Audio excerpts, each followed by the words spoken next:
So good morning, everyone, and thank you for joining us for the first of the 2022 Caddyshack Project on the Couch series. I'd like to begin this morning's session by acknowledging the traditional custodians of the land upon which we all meet on this morning, acknowledging that I'm sitting here in beautiful Yuin country on the south coast of New South Wales. I'd like to pay my respects to elders past, present and emerging, and acknowledge that sovereignty was never ceded. This was, is, and always will be Aboriginal land. And we'd appreciate if you could share in the chat, as I mentioned before, the Aboriginal land, nation or country that you're joining us from this morning. In what truly feels like it will be Year of Trans, we're so honoured and excited to have Sophie from TransHub join us on the couch this morning. Sophie is a Community Health Promotion Officer with ACON, and I'm sure that they will let us know a little bit more about ACON and the role, in the Trans Health Equity team, whose role involves working on the peer resilience building workshops, the program Trans Vitality, and adding to resources on TransHub, or assisting with ACON's other trans programs. Outside of work, they like to spend their time with a telescope, building a model ship, or going far too deep into Wikipedia. What better way to start? Thank you so much for joining us this morning, Sophie. I'd like to hand over to you. Oh, thank you, Naomi. It's very exciting to be here. And I'm on Geographical land today, and it is absolutely beautiful and just far too hot already. I also just realized since we wrote that bio, I put on some other hats at ACON. So I'm also in Pride training, and there's also a peer navigation program that I'll talk about a bit more when we get into it. And so today we're talking about the trans experience. And I just wanted to note that this is an experience that's unique to individuals, which makes today just the tip of the iceberg when it comes to understanding. So it's not just some passing fad, as some people refer it to. We'll explore what it means to be trans, what gender affirmation is, and how we all do it, how to be an ally, and ultimately we'll explore how you can help trans people with the challenges and barriers of a society that's built on the belief that there are two genders and we must live as the one written on our birth certificates.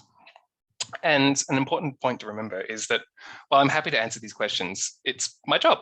So the trans people in your lives might not want to answer all your questions, and there are heaps of resources out there like transhub.org.au. Nice promo grab, I love it. Yep.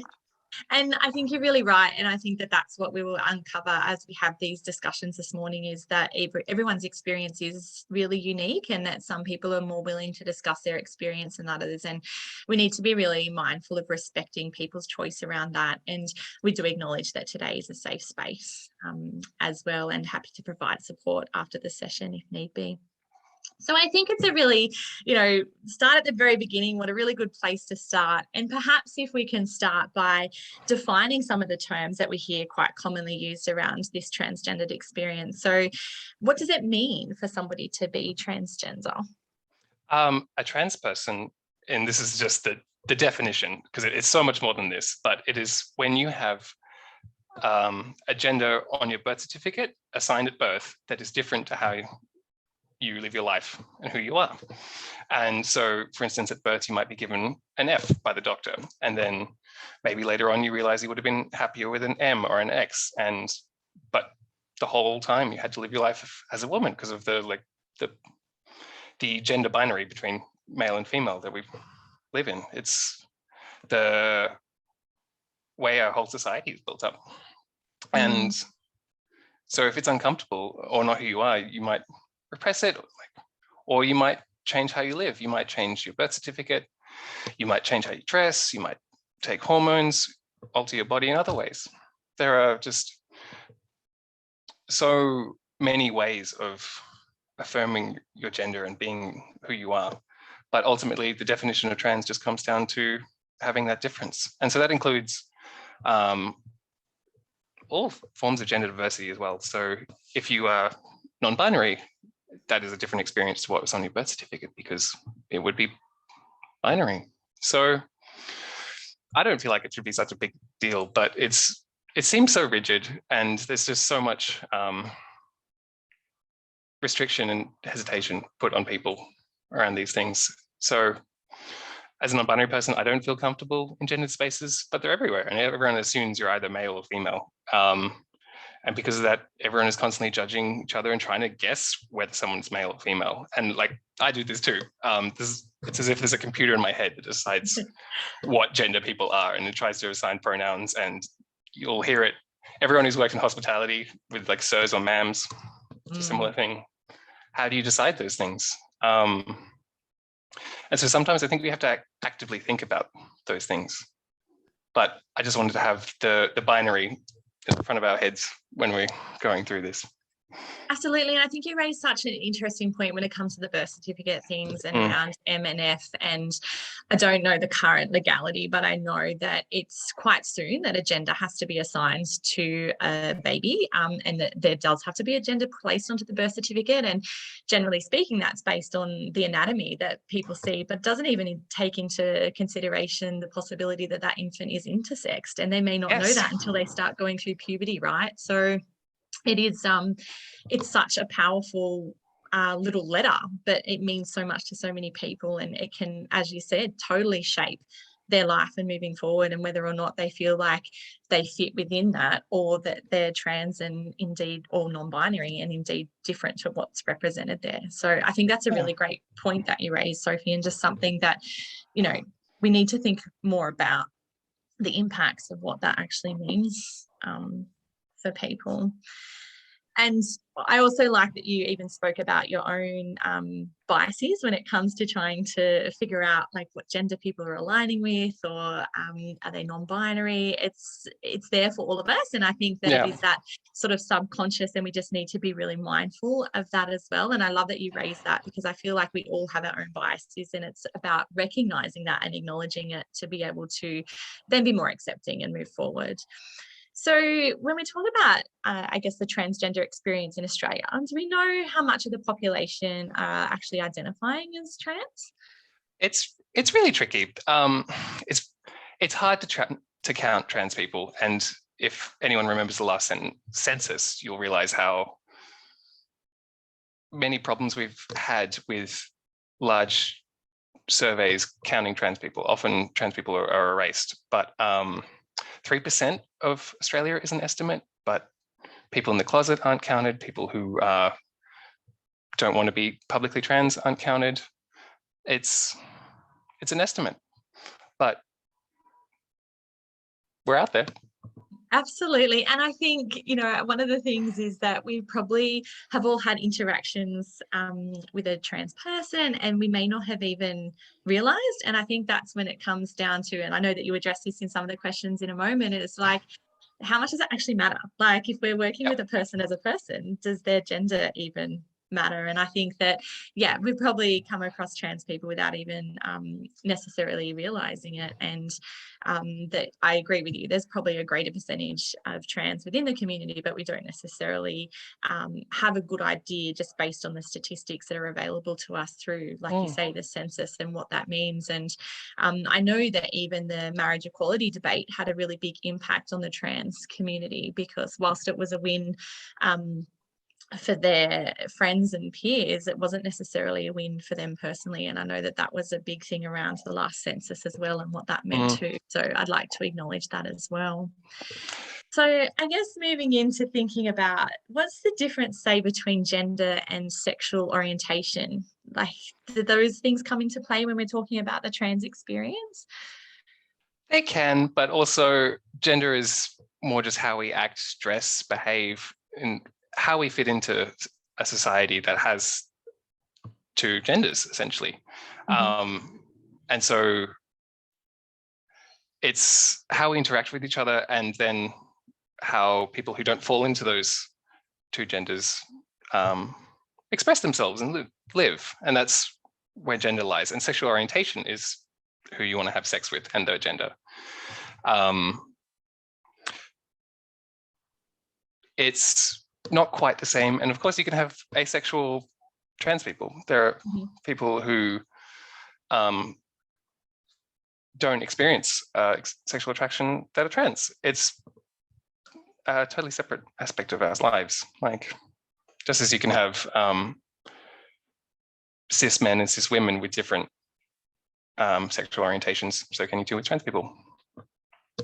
And since you've touched on the term cis, are you able to explain that a little bit further for us, please? Yes. So a cisgender person is someone who has an experience that's aligned with the sex assigned on their birth certificate. So the opposite of trans. And it comes from the Latin, which I realized this morning would actually be kiss, like it's a hard C. I'm a big nerd, if that's not clear. And so in Latin, in ancient Rome, there were the Cisalpine and the Transalpine Gauls. So two populations of Gauls who lived on either side of the Swiss Alps. And the Romans said the Cisalpine Gauls on this side, the cis side, they're mates. The Transalpine Gauls were a bit sus on them. And the trans means across from, the cis means on this side. So trans people move across from the gender identity, cis people stay inside it with what was assigned. And such an interesting history, isn't it? And to think where we got those terms from and that they've stuck even today. Yeah. Yeah, and anyone who's done a bit of chemistry might know about, have seen cis and trans in other aspects. And I failed chemistry, so that's not my cup of tea. Oh, me too. I did bio. Something to do with isomers. I don't know what they are. Oh, bless.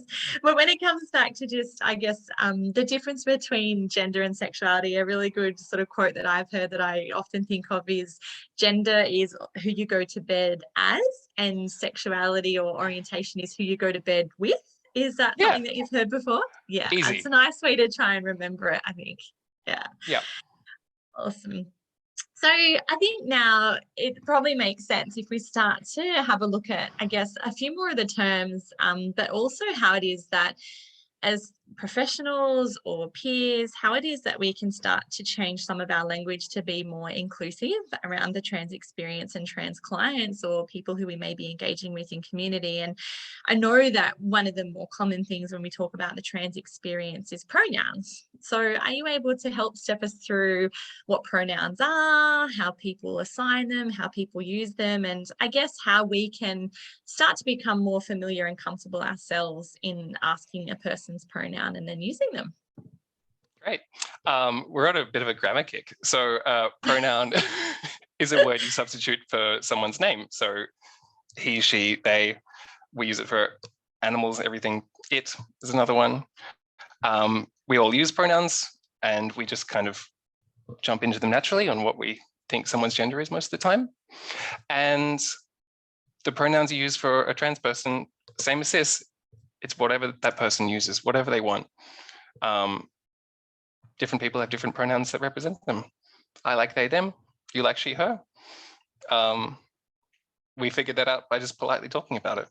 And so you can just simply ask someone, what pronouns do you use? And give yours first is a great way of doing it. I think giving yours first and then asking is the politest. It feels less, it's like an invitation to share then. Yeah. I like it. And I like the fact that, as you mentioned, it takes that assumption out of things as well, because I mean, even if you know, somebody is presenting themselves as a particular gender, that may not be the pronoun that they associate with either, if that makes sense. So it's, making sure, and, you know, as humans, we're so quick to jump to conclusions and make assumptions. That happens all of the time. And I know that one of the most probably like an experience that I'd heard of a few years ago. So it was a colleague who I had, and her son was same-sex attracted, and she was very accepting of that. And he had a trans friend coming for dinner who referred to as they, them. And my poor colleague couldn't get her head around how many people were coming for dinner, because saying they, them sounded like plural. And she's like, I don't mind who they are, how they identify, but how many people am I cooking for? At the end of the day, that was, you know, what was mattering. So it's just those experiences. And I really like the way that you say, by introducing yourself and sharing your own pronoun with that person, it invites that it's a safe space to be able to share that pronoun back. And it's definitely one of the questions that we get asked more commonly, is in terms of how do we ask those pronouns, and then, you know, making sure that we use them, but also what happens if we slip up and we make a mistake? What should we do?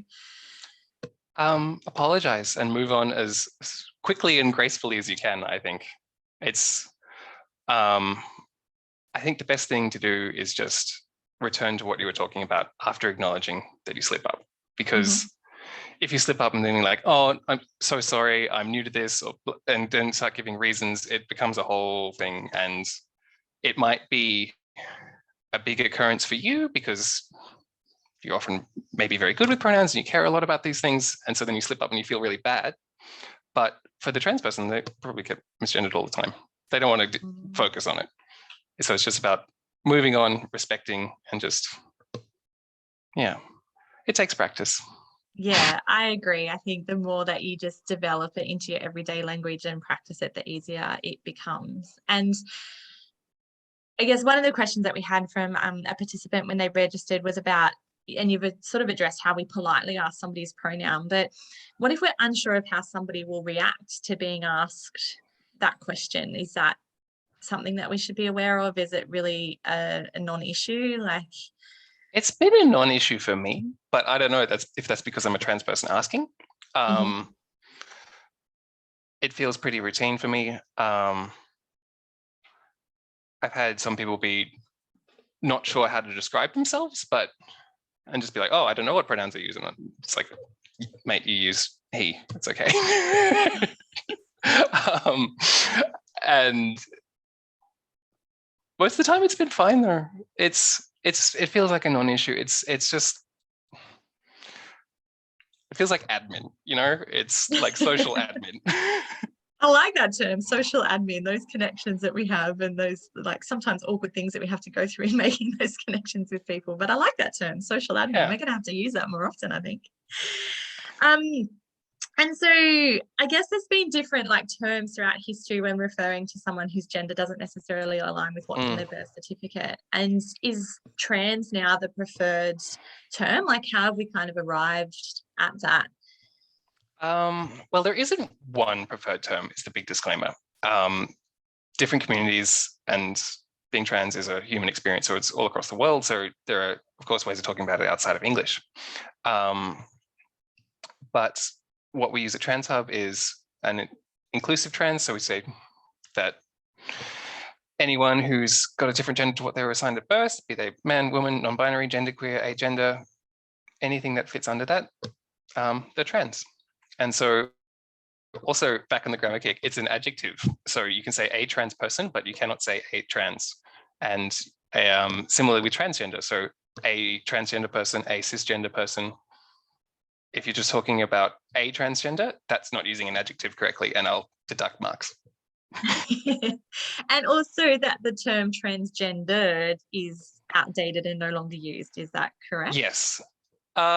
Yes, that one doesn't quite work, and I haven't seen it in a while. And some people describe themselves as transsexual, but it's also, I think because of its medical and pathologized history, it's a bit out of fashion at the moment. But certainly looking back at anything involving the trans community from, say, the 90s, you kind of see some words that are definitely not okay to say now. So it has moved on a lot, but trans is easy. Nice. And again, I think, you know, going to those resources such as TransHub, I have no doubt that, you know, there's fact sheets up there around pronouns and language that, you know, TransHub consider acceptable and commonly used within communities. I think that those resources are a really great place to start for anyone interested in looking to change up their language and be more inclusive in just the language that they're using in both their professional and personal lives. So one of the things that we hear of, I suppose, or throughout this experience is the term of gender dysphoria or body dysphoria. Are you able to elaborate on that a little bit more for us and what that kind of refers to as part of the experience? Sure. So dysphoria is like discomfort. It's the opposite of euphoria. So that kind of made me realize what it means. So euphoria, you're super happy. Dysphoria, you feel crap. Yeah, not aligning. Exactly. And so gender dysphoria is when you feel discomfort in your gender because it doesn't align with your experience, maybe who you are internally doesn't match how people treat you. And then that can create this sense of discomfort. Because of the very medicalized way that trans people have been treated in the West for the last 100 years, there are a lot of medical terms, and gender dysphoria was one of the diagnoses that was used to originally help trans people, but I think we've moved along it and away from it. And we're no longer seeing trans people as different or needing cures. So gender dysphoria is a thing, and people do occur it, and it do experience it, and it can be diagnosed, but it's not essential to being trans. Not every trans person has it, and it goes away as you affirm yourself, hopefully. That's great. And I think the key there that you've touched on, Sophie, is that it is such a unique and different experience for everybody. And I really want to come back to that, because that was one of the first statements that you made this morning, was this is an individual experience. So no two people are going to have the same experience of being trans, and even in terms of that process for them. So I really like that you say, just because dysphoria may be a part of somebody's story, it doesn't mean that it's a part of everybody's story, and that some people may have those concerns around dysphoria, whereas for other people, it's just not a concern at all. And do you think that I mean, it is an individual experience, but do you think it depends on the level of support or encouragement that they have around them, as opposed to if they feel affirmed within their gender and experience dysphoria or not? Or it's hard to say? I don't think I would say it's too individual. Yeah. Because some people experience it. I remember talking to someone who said that even if they were on a desert island and didn't have to deal with anyone, they would still feel dysphoria. Right. But for some people, it is enough to be mirrored, and that as long as people understand who they are, then they get to experience that euphoria instead. And I guess this comes into all the different ways that trans people affirm themselves, and we're all looking for euphoria, I guess. Yeah, I really like that. That's a nice way to sum it up, and to speak about how, you know, people start affirming, which brings us really nicely into some of these next questions, which we've called the tale of trans. And it's really some of these processes and, you know, working through things, and definitely how as community members and workers we can start to become allies and really support somebody's experience through this transitioning process. So I'm just like noticing in your answers there's a fun fact.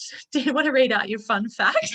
Oh, yes. I like it. We have to share it. So throwing back to when we were talking about ancient Rome, there was a Roman emperor, Elagabalus, who would dress as a woman and said they would pay a physician any amount of money to give them a vagina.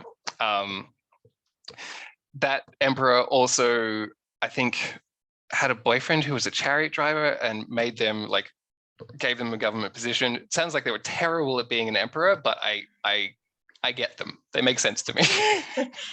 Put trans into the history books, and like you say, it's across history, and everywhere. You know, I often think about that when you have a look at relics from like Greece and Rome and Egypt. Like sexuality, diverse sexuality and gender's been there ever since the beginning of time, and I think we really need to reflect on that, because as much as I think 2022 will be a year of trans, it's not something that just, you know, has started to happen. It's been there throughout history. So. Yeah, throughout history, across cultures, and yeah, shout out to, in particular, to brother boys and sister girls in Australia. Nice. Yeah, beautiful. Yeah. Thanks, Sophie. All right, the tale of trans. How and when do people realise they're trans? It can happen at any age, and I feel like everyone has a totally different story of what made it click. But I think you don't need to have that sort of childhood experience where you're just, you know, like weren't allowed to wear dresses and just wanted to wear pink or something like that. You see that one a lot. I think especially in like the 2000s, that was a big one. But you don't have to have a specific narrative where you didn't fit into your gender your whole life. Like maybe it seemed okay or something like that, or you just wanted to change. Like people change. So a lot of the reason why people don't realize or express that they're trans is because of fear of people being hostile or abandoning them, be it friends, siblings, parents, spouses, children, workplaces. And sadly, that does happen. It's a very real fear, even if a lot of people I think a lot of times when people come out, it's just like, well, why didn't you trust me with this? But it's because of all the negative messaging in society about it.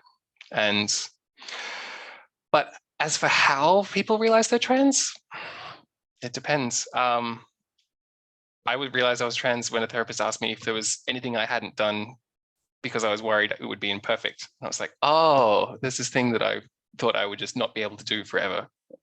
And then realizing that I could do it in my way, that was enough. Yeah. And what a powerful question.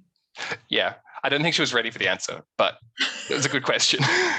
What's that statement? Like, don't ask questions that you're not ready to know the answers to. Yeah.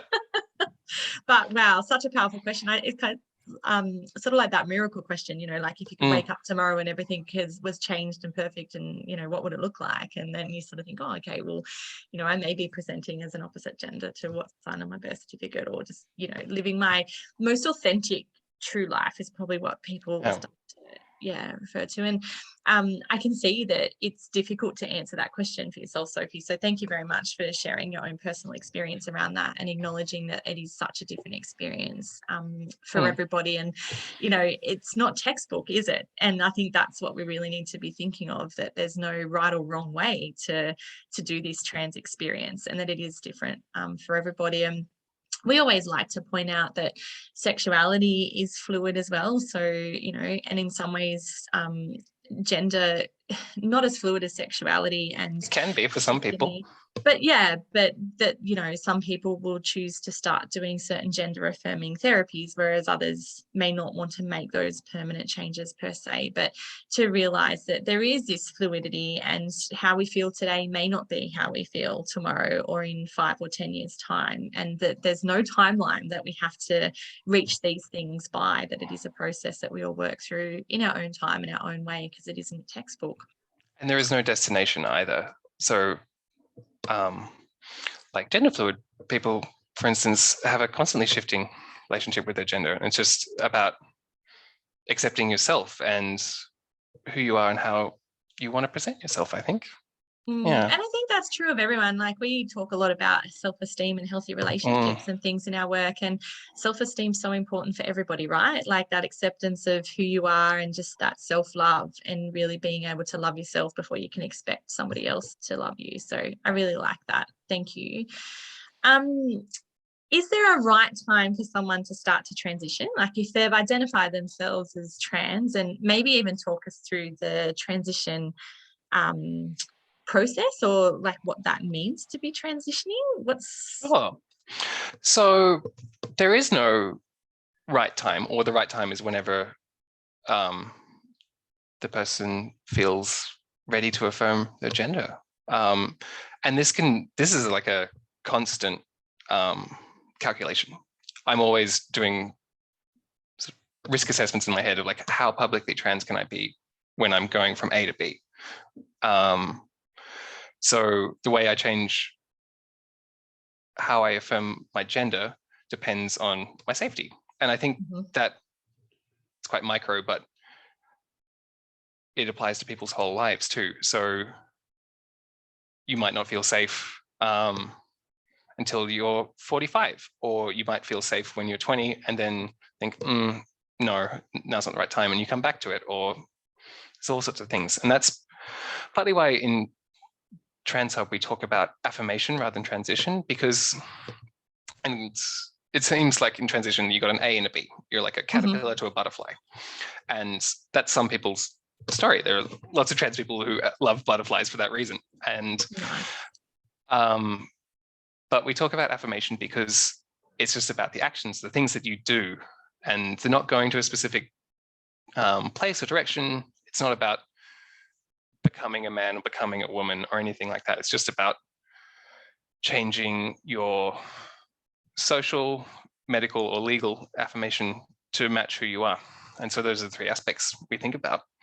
So social affirmation is names, pronouns, clothes, how people treat you, how people refer to you in their relationships, things like that, like boyfriend, girlfriend. That's social affirmation. Legal affirmation would be changing your birth certificate or changing your name. And medical affirmation would be gender affirming hormones or surgeries, or yeah, actually mostly just those two. And thanks for that, because that was one of the next questions, and you've really just covered it so well in terms of gender affirmation and thinking about it as that umbrella term too, that it's not just one particular thing. And I really like how you've broken it down into those 3 elements. And I'm assuming that it's possible for somebody to have affirmation in one element but not in the others. Is that correct? Oh, absolutely. And some of that can be down to accessibility. Like someone might want to affirm their gender in all 3 ways, but can't access GP to give them hormones, or can't afford surgery, or they might not do the social affirmation because they don't feel safe, or they're just not interested in it. There are all these different ways of approaching it, and they're all, I like to think about them as like a menu. There are tools, and you can just pick whichever one suits you. So it might be wearing different clothes, it might be a haircut, it might be telling one person that this is who you are and you would like to be referred to as this, or might be doing none of that and just doing it all secretly. There's all sorts of different ways of approaching it. Yeah. But TransHub is really good on this, and that's where that breakdown into medical, social, and legal has come from. I just nicked it from there. Yeah, excellent. So, yep, transhub.org.au Yeah. for those of you following along. But I really like it, how you've broken it down. And again, it just, reaffirms the fact that there's no right or wrong way to do this, that it is so individualized, and it is, really specific to the individual. And I guess it probably depends a little bit on geographical location too, does it, in terms of access to services and... Yeah, absolutely. And in regional New South Wales, it's harder to access services. There are fewer trans-affirming GPs, or maybe there's just 1 or 2, and you might have to drive a bit, or they've got long wait times. TransHub does have a gender-affirming doctor list for doctors in New South Wales. So if you are a doctor, please jump on there. Or if you are looking for a gender-affirming doctor, take a look there. Excellent. Thank you. And I guess just following along with the medical interventions and the affirmations a little further, if that's okay. We often hear people refer to like passing, and do you still have to pass for a particular period of time in your preferred gender to be able to then start some of the medical interventions? Is it old paradigm? It's a bit of an old paradigm. I don't love passing, because the idea of passing is that trans people have to hide that they're trans, and and when you pass, you just look like a cis person. And particularly as a non-binary person, there isn't really a way I can look where people will be like, oh, they use their pronouns. Like it doesn't work for me. Yeah. And when I used binary pronouns, it was just totally random what people would use with me. Like, so I don't really relate to passing. And I think it can also set up it's also based on beauty standards that are racist, fat phobic. That's a whole other webinar.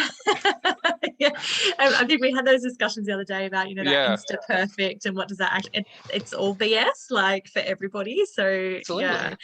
All right, let's get away from that then, because just quickly though, I think there is something in the guidelines about encouraging people to live or do social affirmation before pursuing medical affirmation, but the guidelines, and it's different for everyone, and some people prefer to do medical affirmation and then, like, once they feel comfortable in their body, then have a social affirmation. I think it all depends on who you are. Yeah, nice. Different ways of looking at things. So in regards to surgery, some people refer to top surgery or to bottom surgery. Are you able to elaborate on that a little bit for us? Sure. So top surgery is anything on the chest. So like removing or reducing or increasing breasts. Cis people definitely get these surgeries.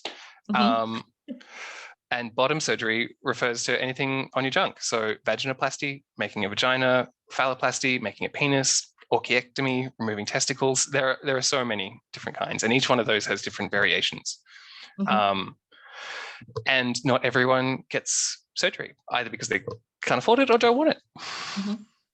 And I really like that as a summary, that you don't have to have that surgery to finalize anything, that it's not about anatomy. I suppose it's more about your psychological thoughts and feelings as opposed to physical presentation, and that, again, it is quite expensive, and we often hear about people going overseas for those surgeries because they do.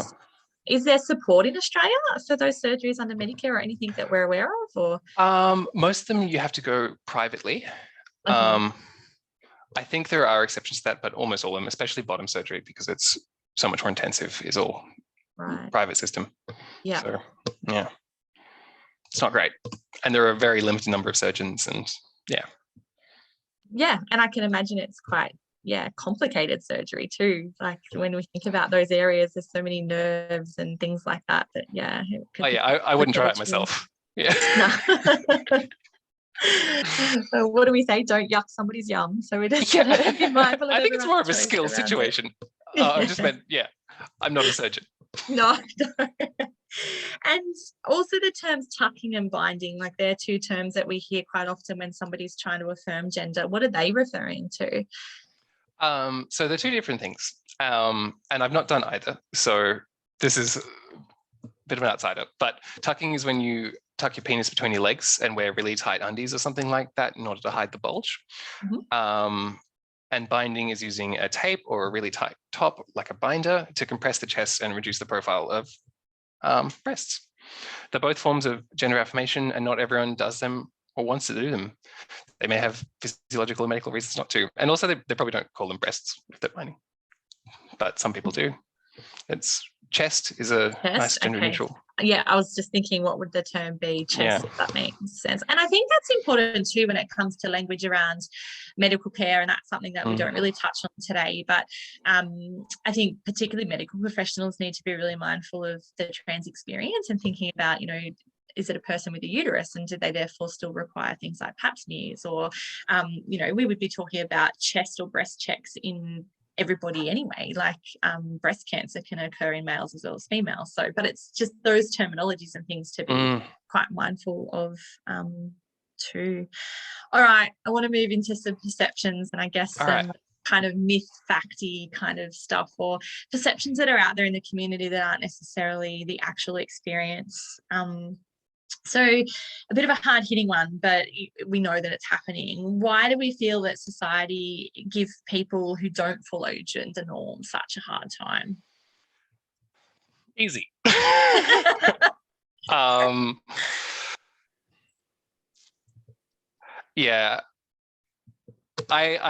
struggle with this one. I don't really have a good answer. And as I wrote in the notes, if you want to understand transphobia, ask a transphobe. But also don't talk to them. But I feel like the way I've come to understand it is that people build their identities on as much on who they aren't as well as who they are. And so for some people, the idea that you can change who you are and it's not just decided by your genitals could be really confronting. And so if that person is allowed to change their gender, what does it mean for my gender? Do I still have a gender? And I don't know. That's my guess at what the crisis is, but I'm really speculating. And I think often, we talk about the stigma and discrimination, and I think a lot of the times it comes from a place of fear or unknown of the other. Do you know what I mean? So it's like, because that's not my experience, I fear that experience, or I have an unknown around that experience, and therefore that's where some of the stigma or discrimination might come into it. And we can't call names, but shall we just say that, if you can be anything in the world, just be kind. And, if we bring it back to more a humanitarian experience and treating a person as a person, then I think we're probably off to a really good start. Yeah. And it's acknowledging body autonomy, and that, the way someone refers themselves usually doesn't matter to how you give them care, I don't think, as long as you respect them. Absolutely. And that actually the way that somebody else identifies often doesn't personally impact you anyway. Like, it's none of your goddamn business. Like, yes, exactly. It's like, that's your choice. And actually, how is that impacting on my life, knowing that thing about you, or that's your experience? It actually doesn't. So what's the issue? And I guess, you know, you touched on before the fact that this isn't a fad, and that some people would say, oh, you know, there's so many more trans people these days, but actually, is there? Like, I don't think so. And partly because you can see the trans people peppered throughout history and across cultures, but there's also the notion of survivorship bias. So there are more left-handed people now, and that's because we don't force everyone to be right-handed, not because of some weird conspiracy to, genetics. I don't know, assault right-handed people or something. Like, I don't know. I'm trying to think of a turf argument around hands, but I'm not getting there. Well, they did. If you were left-handed, you would get slapped with a ruler and taught to write with your right hand. So there was definitely violence around it. And I think there's a thing about left-handed people being like more sinister and like just evil or something. I remember some real wild stuff. But anyway, there are more trans people because there's more solidarity, there's more support for being trans, and there's more visibility. So it feels safer to come out, which I think is wonderful. And I hope we can keep it up as a society, because it is a survivorship thing. Yeah, and I think that just, you know, I'm getting older, so I like to now refer to the younger generations, but I definitely feel that there is more of a shift around the accepting of diverse genders and sexuality, and starting to see, you know, to throw terms out there, but a lot more pansexualism, and just like, I'm in love with you, or I like you because of who you are, not what you are, or do you know what I mean? So there seems to be a little bit more acceptance around that diversity, and I truly hope that, you know, that continues and we see more of that, because I think that's where the safety and acceptance and things like that come into it. And, you know, let's hope that this new younger generation coming through, they do stick to that, and that it is not so much about you know, what you are, but who you are as a person. Amen to that. And like I said, there's just, I guess, so many misconceptions out there in community about, you know, who a trans person is or what their experience is. I'm sure you've heard lots of misconceptions over your time, both professionally and personally, but I wonder, from a professional point of view, if you're able to maybe shine some light on some of the common misconceptions that might be out there around trans men and women.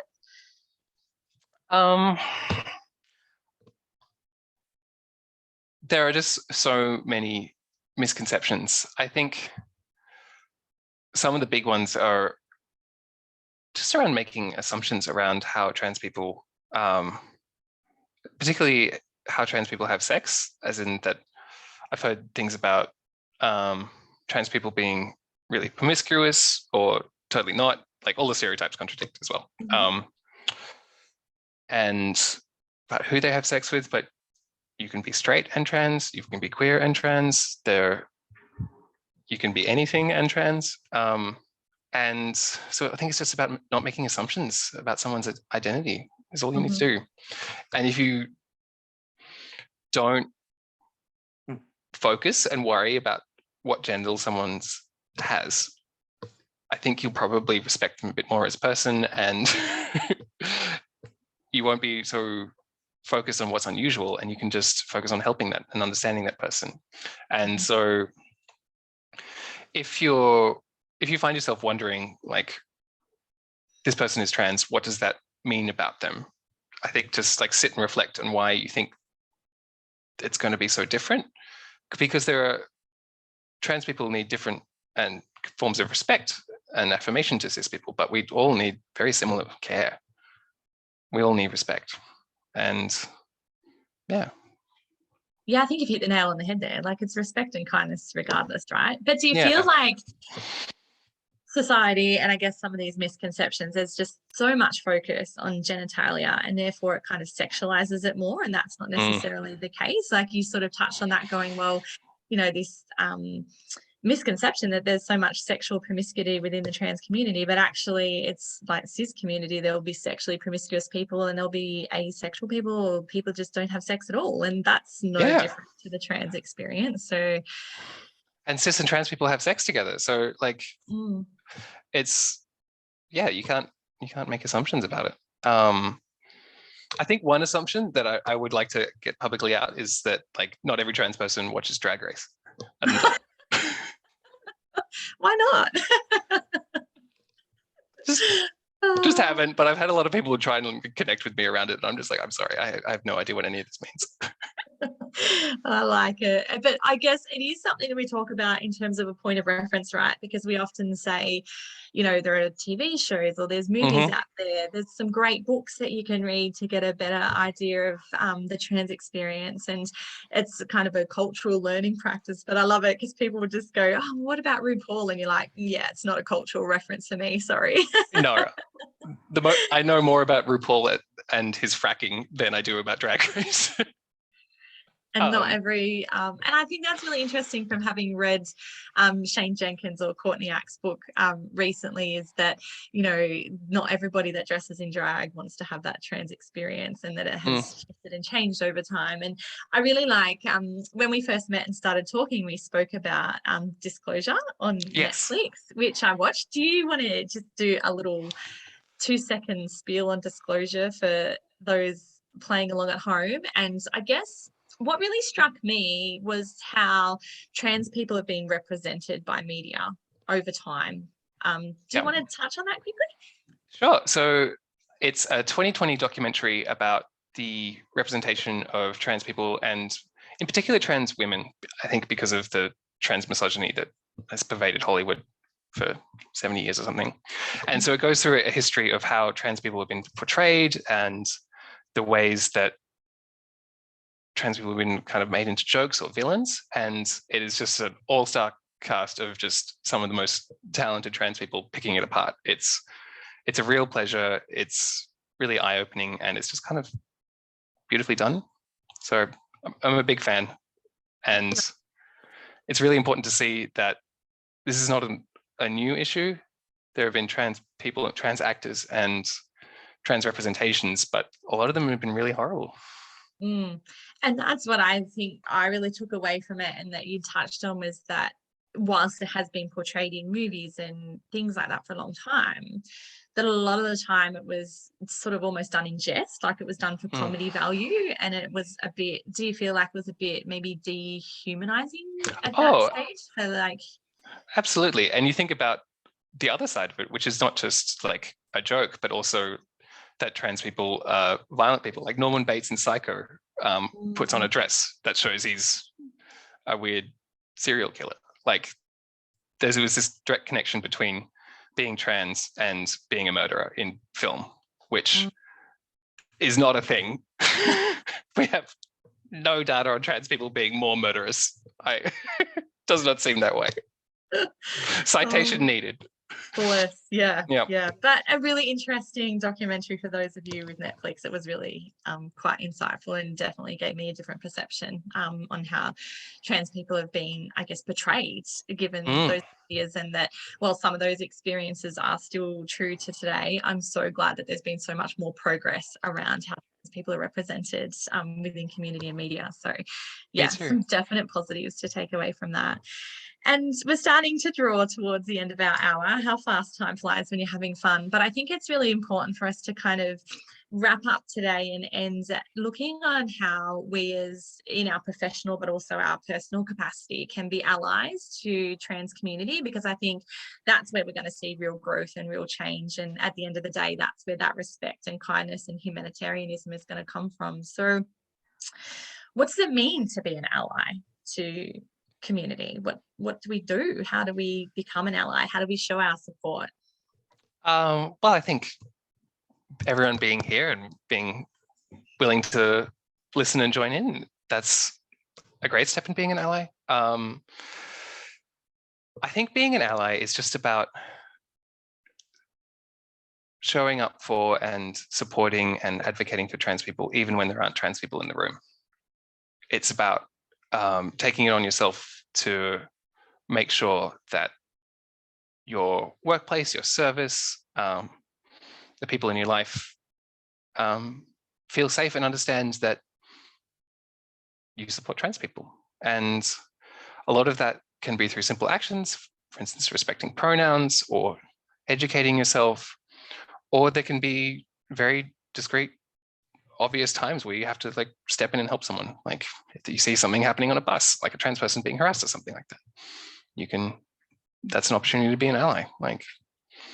And I just want to also mention that marginalized groups experience a lot of discrimination at once, and there are intersectionalities. So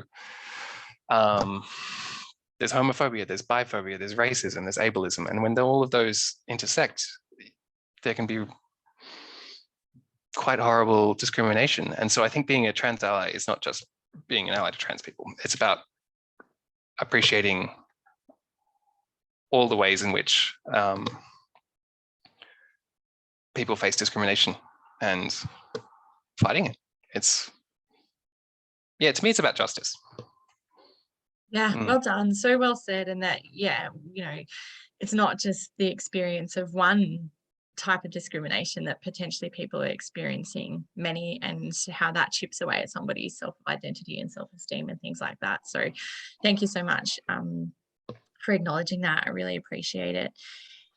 I would like to talk about your peer navigation service, and this is a new role that I know that you've taken on and you're quite passionate about. Do you want to give us a little rundown on this peer service and what it's doing?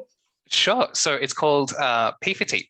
And so if you go to transhub.org.au/P4T, you will find it. And it's a service where any trans person who's over 18 in New South Wales can have a free telehealth appointment with a trans peer for an hour. And you can have multiple appointments, and it's all about helping trans people navigate the medical system, the legal system, social society, or just having someone to talk to. So we do referrals to other services. We take referrals in from other services. So if you're a service provider that has a trans client that might need some help navigating, please refer them on. We're going to put together a little link package to send out after this. Is that Yeah, we can do that. Yep. Great. See that in there. And we'll also probably throw in some stuff about education, being an ally, and a link out to my other role of Pride Training, where we have e-learnings about trans affirming practice. There's one called Trans Vitality Trans Affirming Practice, which is in pre-registration. So you can jump on that one as well if you want to. And we'll send out all of those links. Wonderful. It just sounds so great. I mean, I think that's the hardest thing for trans individuals who I've been close to, is kind of not where do I get started, in the sense that they know where they're at, but it's like, how do I start to let other people around me know, or how do I start this affirming journey? Like, what steps do I take? So to know that there's a peer service out there, it's just so refreshing and heartwarming, and I have no doubts that it's going to be a really successful service. So wishing you guys all the very best with it. Thank you. It's been really lovely so far. And it's just, I think, everyone so far who's gone through it seems to just be a bit relieved to know that there's someone to talk to just figure it out together. That's right. That sense of I'm not alone in this, because I feel like that's probably most people's experience of that journey, is like, I felt really alone at times. Like, I didn't feel like there was necessarily somebody that could relate to me and where I was at. But that's the benefit of any peer service, is that somebody with their own lived experience is able to share that with you, and it really does. It's life-changing. So thanks so much, Sophie and the trans team, for offering that service. You're changing lives, saving lives, and making it such a far more pleasurable experience for people going through it. So on behalf of the community, thanks so much for that work. Thank you. So I guess just a little bit further to being an ally, and the way that we sort of addressed asking about pronouns before, but wanting to know somebody's gender identity, but don't want to be offensive about it. Is there a polite way to ask someone around their gender identity? Not that I really know, aside from a DNM where you're like late at the party, you've been talking to someone 4 hours, you can kind of get into it there. But I feel like most of the time, why do you want to know, especially in service provision? I would challenge everyone to think about what they're asking about. How will your service be different if you know that this person is male, female, or non-binary? Do you actually want to know if they have a cervix or not? Do you want to know what their pronouns are? So I think through the actual practical things that you need, rather than asking, are you a boy or a girl?